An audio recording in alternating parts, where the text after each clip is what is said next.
Hey internet, hello. Um, Back out again. Happy New Year, if that is your New Year around these days.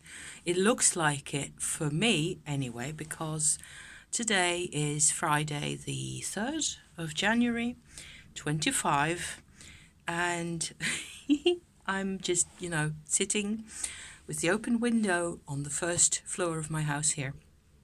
Look at me, just all bundled up with tons of sweaters, and I've got this huge, like, um, bed cover thing over the top, over my legs, and me, I'm all bundled up because I was craving the sunshine, as usual, around these times of the year when, in this country, it's just, it gets really dark, and I cannot see straight anymore after a while.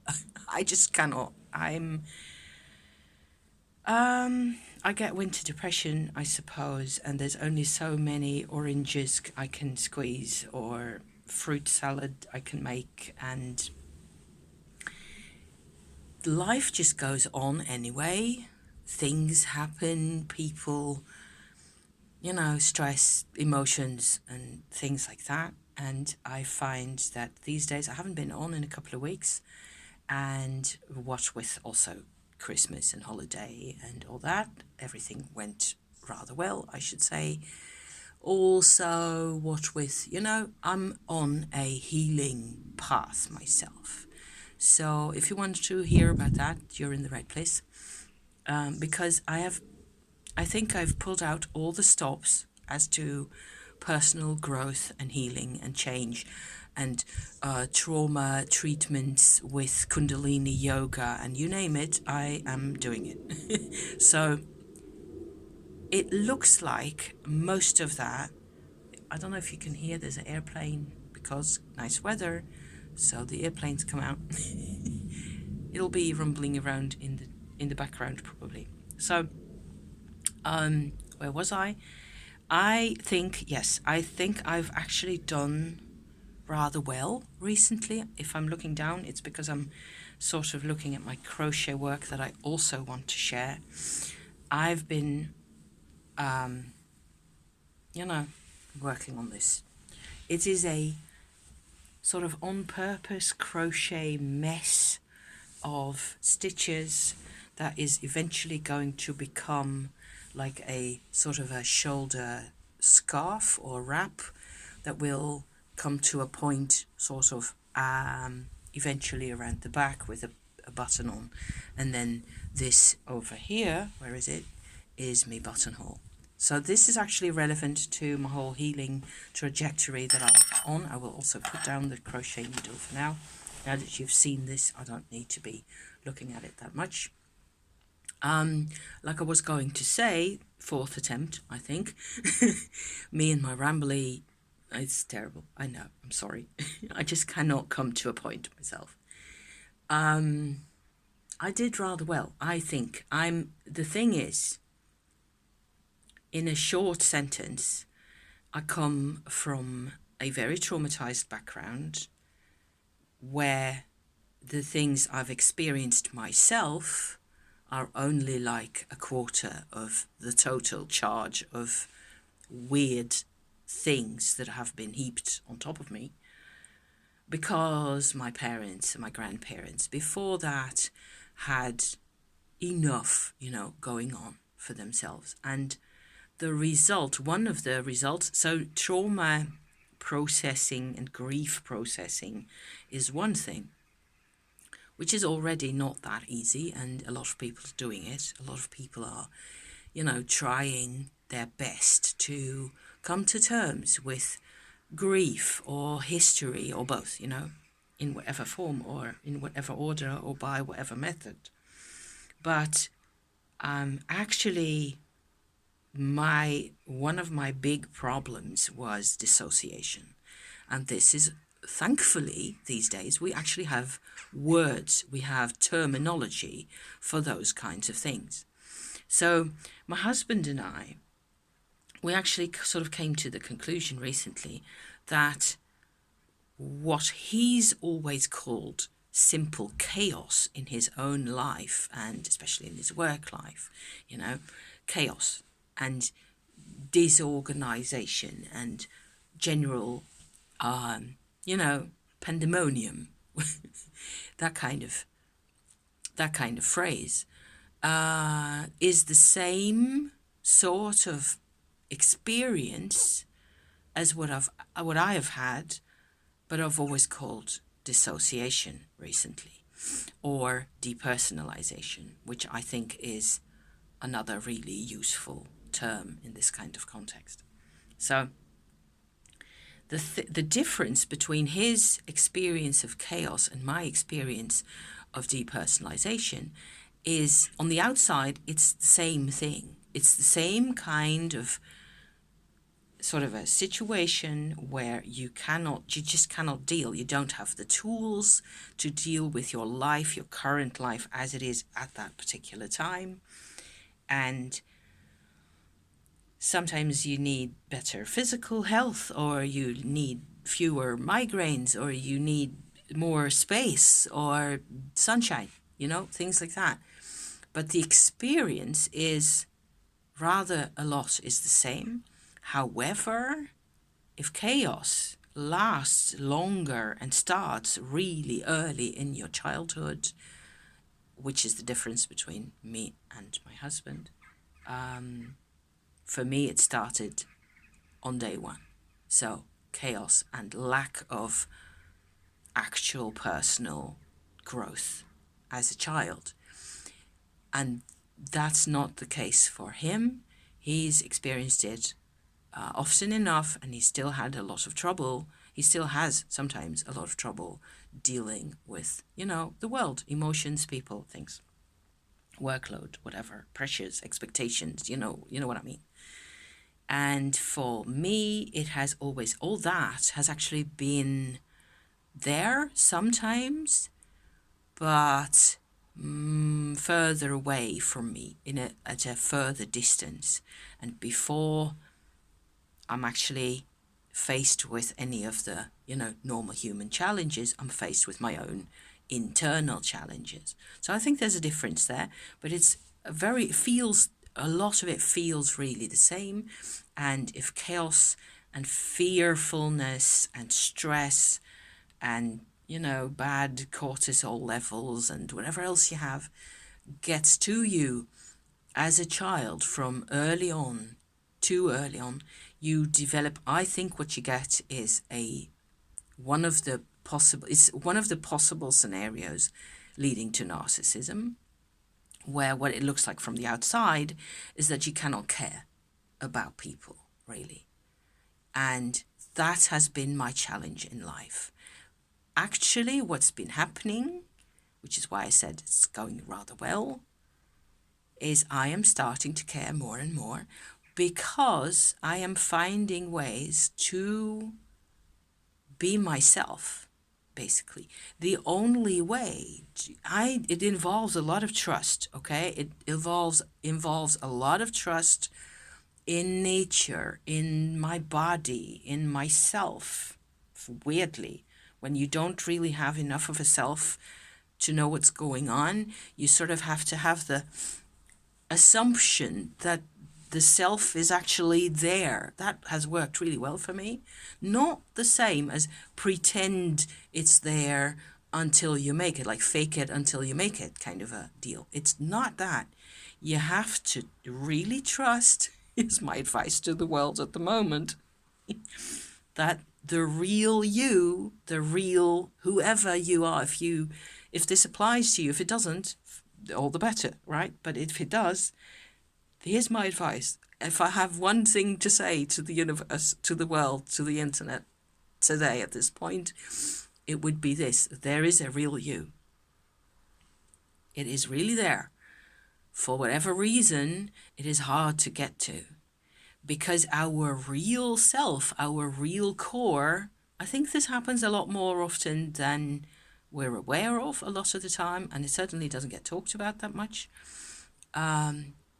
Getting life force to communicate through you, through your choices, through your meditation, through your physical health, through whatever choices you make, to come into contact with your core self. That is what I've been doing. And it feels, funnily enough, it's been happening for a couple of months now, and I have to work on this quite hard. It takes a lot of time, it takes up attention, and I am a person who gets distracted very easily, and so I have to pay close attention to how I'm feeling all of the time, which is like, can be a bit much at times. And but it's worth it. And I have noticed that even though I do feel a bit more vulnerable at times, that looks like it's mostly an interpretation of my mental control freak, kind of a program that's still running in my brain, which I also still need because it needs to pay attention to things, and it's still there anyway, so might as well deal with it. I actually find that I can care consistently about people, develop relationships with places and people and myself in my house, and have this as a home, which is a new experience for me. I'm 58 and a half years old, and I am coming to have a sense of a home here. And it's not an idea, it's a real sense of trust again, and familiarity that I've never had before. And if I talk about those things, or if I think about them, or if I let myself experience the familiarity, it's pure medicine. It really is. It's wonderful.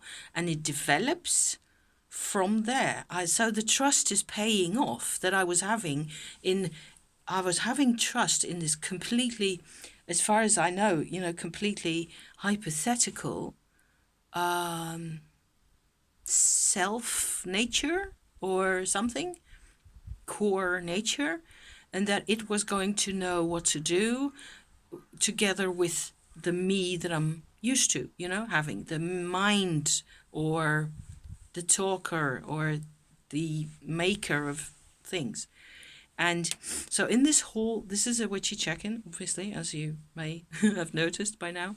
I'm talking about myself because this is the only thing that I really have, that I got, that I can share, that I feel is consistent and that may be, inspiring, or for however long I'm going to be talking, or however often. Recently, I have really been very doubtful about continuing on with YouTube. But as before, each time I just find that I miss it. I find that I cannot really, I need to put these things into words on the internet and see where it goes. I don't know. I might as well, because, well, there's a lot of things at the moment going on that tend to be discouraging, as to, for, I suppose I'm not the only one who feels this way, where you just get discouraged from all the fake things being thrown at you, and the artificial intelligence bots and stuff and processes going on, and disinformation. And if I watch the wrong kinds of content for too long, and I don't get my sunshine, and I don't get my other, my supplements or my nutrients that I need, I'm going down into a black hole where nobody can rescue me. Nobody but myself can rescue me. And I am actually rescuing myself one day, 1 hour at a time. And at the moment, the thing to do is to sit in the sun and talk to you, apparently. So getting back in touch with, maybe back in touch to some extent with what it is that I need to be doing. For a while, it was working on the crochet.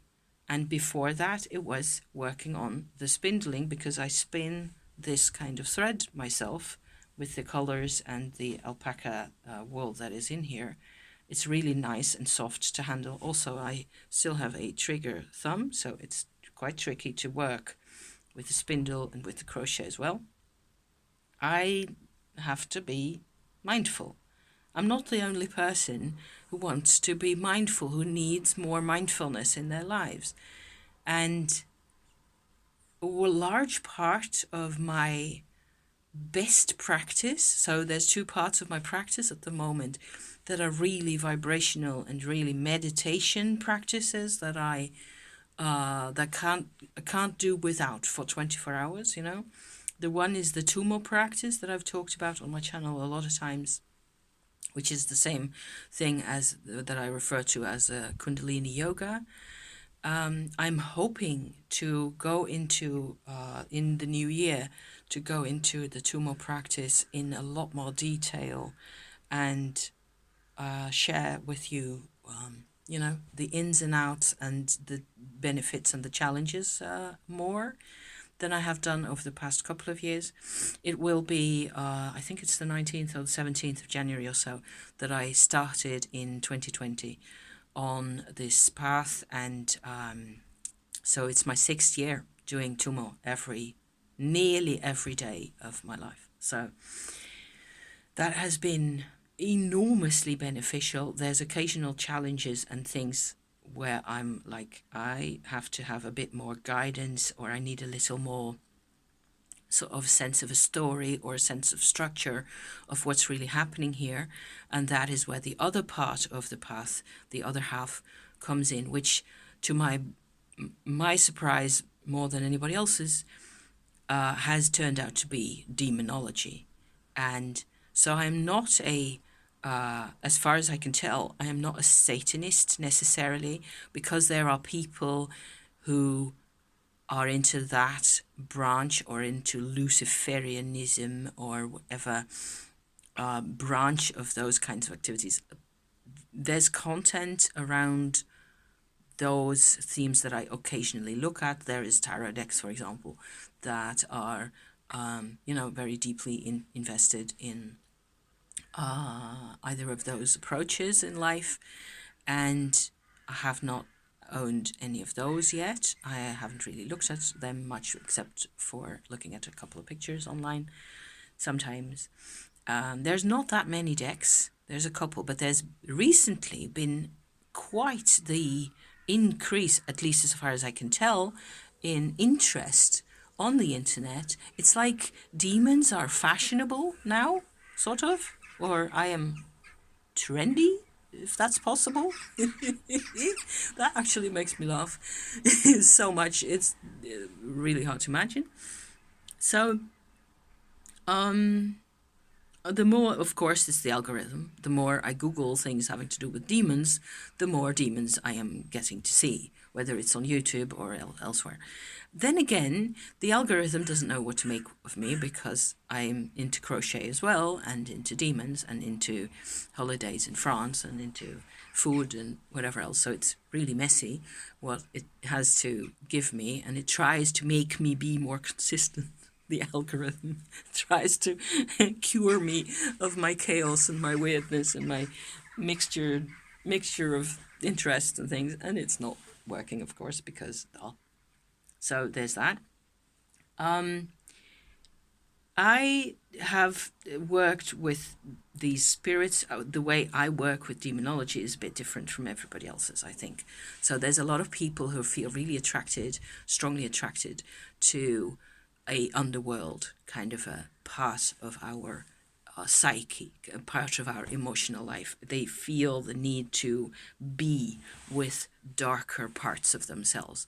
And I think that is pretty awesome, because it really means finding names, finding terms, finding terminology, finding landscapes inside oneself. So there's another part of life that I really might make more videos about. And I think I will.